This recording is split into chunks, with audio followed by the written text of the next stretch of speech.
So we're going to start it. The first thing which I'm going to write here, I'm going to select the sheet. So I write the sheet 1 dot select, and I go to the range A2 because my header is name and I don't want to create any sheet with that, right? So I go to the A2 sheet, and this is how we write, right? Now here I'm going to declare one variable dim I as long, okay, and for I equals 2. Now we are going to start the loop.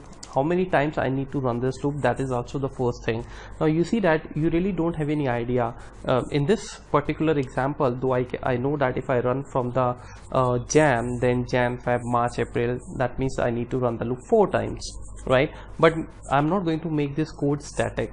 What I will do, I will make it dynamic, so that every time if I have some more months added in the sheet, the new sheets can be created using those names. So instead of this, we can use the last row. Okay, so what is the last row? So here I will write simply range, and then I'm going to write here 810 lakh dot end excel,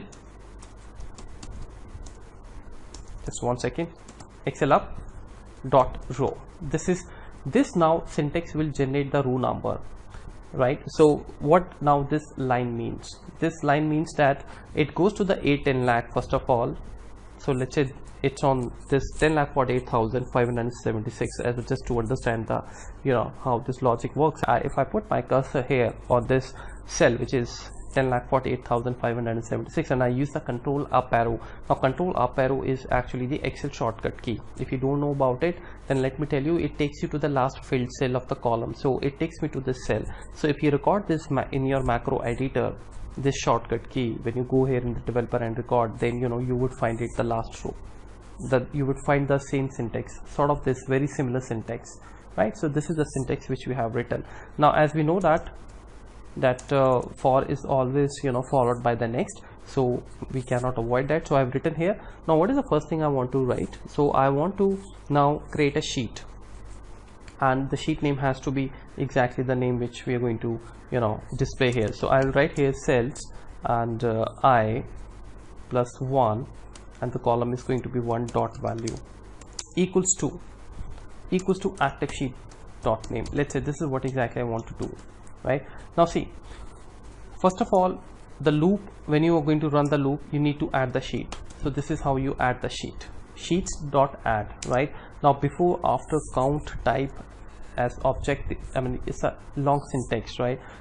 Are you interested in adding it before some particular sheet, or maybe after some particular sheet, or maybe count means that count all the sheets and then add it in the end, right? So in this case, let's say we want to add this sheet before the sheet 1, which is this sheet, right? So how you can write it? You can simply write it here, sheet 1, sheet, and the name of the sheet, sheet 1. Okay, now let's go ahead and let us see that how this code is going to generate. So I'm going to run the code, and there we go. Now you see that the sheet is added before this sheet 1, right? If I reset the code and I delete, let's say let me do it once again for you, because it is very important for you. I'm going to comment this out. Now some people also write like this, sheets dot add. Now what they want to do is, because if you look at the above code here, somebody, if you're going to read the code, they cannot understand whether it is after or before, or it is count, which parameter it is, right? So in order to make it very much clear, readable, you can also write the parameter name, which is before, like this, colon followed by the colon and equals to. Some people write the code like in this way also. So now you need to again do the same thing, write the sheet name, sheet, and sheet 1. This is how you write the sheet name. Now this is much clear, though you can write it in any way. You see that even this line also worked for us, right? So when you have a lot of practice in the code, then generally you like to use this code. You really don't want to write like before or after, right? But in terms of readability, I think this gives a lot of ease to the user, that what exactly you are doing, right? So now let's say if I'm going to run this code right now, you see that the same thing will happen. The sheet gets created before the sheet 1, but this is more, now in terms of readability, it is more understandable. Now let me delete this. Now let me show you once again. Now let's say what you want to do, you don't want to do this before, you want to use it after. So you can write here after as well. If you remember, when I write the sheet dot add, you see that I got the after, before and count. So basically when people write before or after, they don't really have to use these comma words, right? For example, now what if I don't want to write here before or after? I simply want to write that it should add the sheet after the sheet 1. So in that way, if you don't want to use these parameters like before and then colon equals to, then you have to use the comma. The moment you use the comma, the after parameter gets highlighted, which means that now you're on the after parameter. So whatever you write here, that will be considered for the after parameter. So here also I can write like this, sheets and then sheet 1, right? And I can close it. I don't need the count, so just leave it like this. So this line guys, and this line, both are same actually, right? Here we have used the comma, so comma means that it's the second parameter now, and this line one is the same thing. Now you have to choose which one you would like to use. So I have just used this sheet dot add, right, after. So now if you run this, see what will happen. As expected, it added the sheet after now sheet 1. So where do you exactly want to add it, right? This is how we use this code. Okay, so now let's say we want to use this, so let me delete this. Let's say we want to use the after only, so let me now delete this, and let's go ahead. Now I'm going to run the code now. There we go. Now you see that this is going to give you a value called 5. So the loop is going to run 5 times, right? So the 5 times the loop is going to run, but you have here values called 1 2 3 4 only. So why 5? Because the last row is 5 and including the header, it makes it the 5, but we don't really need to consider the header. So what we will do, the loop actually wants to run 5 minus 1. So I'm going to subtract minus 1 from it. Okay, let me reset the code, and now let us run the code again. Now this 5 minus 1 will make it 4. So the loop will run 4 times. Remember, I equals to 1 to 4. The first time the loop running, it added the sheet. Now this line is very important. Now here what we are going to do, let me first of all delete this. Now active sheet, you see that now the sheet 5 is inserted. So active sheet dot name, if you write this line, then that means you are going to define it, you are going to give it a name. Now what name you want to give it, that's an important thing. So the name which I want to give it is sheet. I write the sheet name, which is sheet 1, and in the sheets, what is the row number? I plus 1, because I plus 1 will make it 2, and you know that my value starts from the 2 and the column number will remain as it is 1. So now when you execute this line, you see that you got the value here called Jan. Okay, now the next time when you run the loop, again it is going to add the sheet after the sheet 1. Okay, what is the next value in the cells? You can see that it is now Feb. Again the sheet gets added after the sheet 1. So you again execute this line, because you see this I is also getting incremented. So 3 plus 1 will make it 4. That means on the sheet 1 part, the row number 4 and column number 1, which means A4, whatever the value you have, that is going to be given to this active sheet, right? So when you add the sheet, obviously that becomes the active sheet. So we are saying that active sheet dot name equals to go to the cell 5 comma 1, which makes it A5 of the sheet 1, and add the numbers, whatever the value there, and the loop stops now finally. So you have all the sheets added here, right?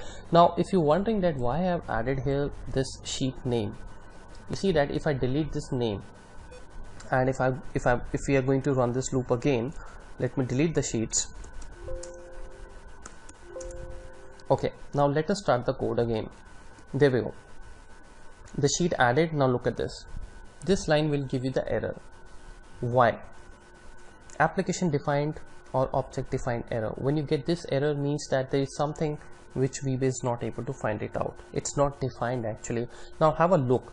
You are saying that the active sheet name is supposed to be equals to the cells and the row number, this and this. Now have a look. What is the I value? The loop is running for the first time, so obviously I is 1, right? 1 plus 1 will make it 2. So you are saying that go to the row number 2 and go to the row number column number 1, which means A2, but of which sheet? That is the problem. By default, VBA will assume that you want to actually pick up the value of A2 cell, which belongs to the sheet 9, and in the A2 there is nothing written. It's totally a blank cell, and that is why you will get the error. So you have to tell that it belongs to actually the sheet 1, and this is how you write the sheet 1 name.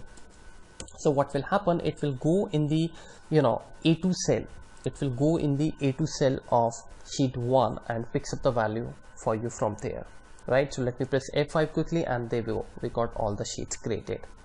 Okay, now the next time, let's say if I increase it, let me quickly delete them. So let's say we add some more numbers, or maybe we can add this, let's say, and now you can of course create the button also here. No need to tell you that. You can go to the insert. I'm using this 2016 Excel, so you don't see here shapes, but if you're using 10 or Excel, I think 2013, insert and shapes. So these are the shapes which you can use to create the button. Just click on the assigned macro. That's my macro, and I'm just going to click OK. Now let us go ahead and check the sheets. Oh wow, amazing, all the sheets are created, right? So in this way you can actually use the loops, right? Now this is the for next loop. So this code can also be prepared using the do loop. Is it possible? Let us go ahead and let us check that, right? So I'm simply going to copy right here, let me just press space, and there we go, sub create sheets using do loop. Okay, all right. So now in the do loop, we will have to see that what criteria we are supposed to write. Let me first delete the sheets, because you see that do loop doesn't work on the numbering. You can't say that run this loop this much of time, basically do loop works on the criteria. So in the criteria, what I'm going to do, I'm going to say create the sheets until and unless you find any blank cell, right? So that is going to be interesting. So I'm going to write here dim, let's say, first of all, simply select the sheet. So we're going to be on the sheet 1, and dot select. This will select the sheet, and then I'm going to be on the A2, very important, because we don't want to start from A1, it's a header. Okay, now do while active cell not equals to blank. That's it. Next. Okay, and active cell, I beg your pardon, dot value. So we want to run this loop till the time we don't find any blank cell. The moment we find the blank cell, the loop should stop, right? So while doing that, what exactly we want to do, so we can say that we can declare a variable, and we can say that the value of that variable should be equal to the active cell value. Okay, and we can declare the variable on the top. So active cell, that the moment it starts with A2, it will have a Jan, and the variable, the var, will hold that value. So now the next thing which we want to do is I'm simply going to add the sheet here. So sheets dot add, as you already know what we want to do here. So let's say this time let's add before. So in the before, I'll write here this before colon equals to, which is not really required. You can also avoid it. You can simply write the sheets and the sheet 1 as well. It's all up to you. I have already explained to you. So we want to add the sheet, and the sheet name which we want to give is active sheet dot name equals to var, using the variable. Okay, so now let's go ahead and let us see if we can get through this. Next, for without. All right, so how can I use the next word? So silly of me, actually I have to use a loop word, right? Because do comes with the loop, not with the next. All right, there we go. So now you see that the active cell value is Jan, and my var has now Jan. So sheet is going to be added as expected. The sheet is added, and the sheet name is now Jan. The next time the loop is going to run, now have a look. Now this is what I was talking about. Your active cell becomes empty, and the moment it is empty, it means that it is actually equals to this empty. So the loop fails, right? But you must be wondering that how it is possible, because we have a value here after Jan. But the point is, the moment you change the sheet, the moment you added the sheet, that becomes your active sheet, right? So here again we will have to do a trick. So what we need to do is there are two things which we need to do. Once you added the sheet, you got to be back on your sheet 1. There could be another way also. After all, everybody has its own way of thinking, and if you give this task to 100 people, I'm telling you, you will get 10 different ways out of it, right? So but I think that this is the easiest one, that select the sheet back, okay, and from there move one cell down. This is how we write: from the active cell offset me one row down and 0 column. 0 column, why? Because you know that I'm on the same column. I'm not changing my direction. I should be moving like this from Jan to Feb, and then Feb to March, and then so on, right? So let us give it a try and let us see if we can get this thing done. All right, there we go. Now as expected, I'm on the A2 and this is not a blank cell, so the loop will run, and you have already seen that the name is Jan. But now, because if I don't use these lines, the next time the loop runs, it finds that the cell is blank and the loop will stop because the criteria is not going to meet. So in this case, that is why we said that let's go back to the sheet 1, and now you see that when we started the code, we started it with A2, which is now active cell, obviously, right? It is going to be the active cell. So we just saying that now offset from this active cell. Offset means change the position, basically change the position by one row, being on the same column actually. So that's why I have written 0. So what will happen now, the next time this will run, this line active cell dot offset, it will take your cursor to the February, which is the A3 cell, which is the next cell, right? Now again the loop will again run as usual, and now the active cell, is it blank? Of course it is not blank, because it has captured the Feb, right? So again the var will have the new value, which is called February, and the new sheet is going to be added, and this sheet is going to hold the value called Feb. Again Feb is added and it comes back to the sheet, and this again from this active cell now it moves to the next cell, which is March, and the next time it will run, let me run it quickly. You see that we got the March sheet, right? Now the next time when the loop runs, obviously because we got this active cell offset 1.0, so this takes us to the blank cell. Now once it is a blank cell, you know that this is empty and this is also empty. So basically we are saying that run this loop as long as you don't find the active cell as blank, right? Not equals to blank, but here active cell is blank. So if active cell is blank, then means condition is not going to work, right? So immediately the macro will stop. So choice is yours, guys. I'm leaving it to you. Whatever way you want to use it, you can use these codes, but the idea is when you use the loops, you should be confident enough that that this is going to give you a good flexibility, right? In this particular example, I think both the loops are perfect. You can use any of them. So it is not always that that if you use the do loop, then for next loop cannot be implemented and vice versa. It can be, you can use both the options as well. So you stay fit and have a great learning. Thank you so much, guys.